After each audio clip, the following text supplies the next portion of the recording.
નમસ્કાર, હું છું આપણો દોસ્ત ઠાકોર બલદેવ. મારી યુટ્યુબ ચેનલમાં આપ સૌનું હાર્દિક સ્વાગત છે. આપણે NMMS ધ્યાન સાધના જેવી પરીક્ષામાં પૂછાતા પ્રશ્નો એનું એક ભૌમિતિક આકારોની ગણતરી, એમાં ત્રિકોણની ગણતરી કઈ રીતના કરવી. આપણે અગાઉ કેટલાક ત્રિકોણની ગણતરીના જે ભાગ હતા એ આપણે અગાઉ મૂક્યા છે.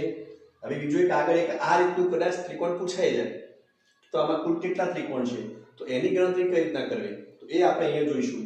અહીંયા મુખ્ય એક ત્રિકોણ છે અને એની અંદર એક ત્રિકોણ છે. મુખ્ય એક ત્રિકોણ છે અને એની અંદર એક ત્રિકોણ છે. તો આમાં આ જે એક ત્રિકોણ છે એને આપણે કદાચ n સમજીએ કે n = 1. બરાબર. હવે કુલ એવા કેટલા ત્રિકોણ થાય છે આપણે જોઈએ તો 1 2 3 4. આપણે ત્રિકોણ અંદર કેટલા થાય છે એ અંદર ત્રિકોણની અંદર એક ત્રિકોણ છે અને બીજા કુલ ત્રિકોણ કેટલા થાય છે તો 1 2 3 4. બરાબર. અને આમાં કુલ ત્રિકોણ ગણવા હોય તો આપણે એક સૂત્ર છે કે 4n + 1. 4n + 1 બરાબર 4 અહીંયા n કેટલા હતા 1 + 1 બરાબર.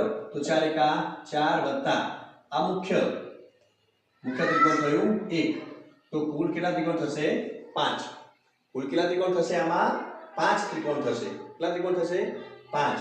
બરાબર. કારણ કે અહીંયા 1 2 3 4 આ તો છે પણ એક એક્સ્ટ્રા એ આ મોટું ત્રિકોણ. એ કયો ત્રિકોણ છે આ મોટું ત્રિકોણ. એટલે કુલ 5 ત્રિકોણ થાય.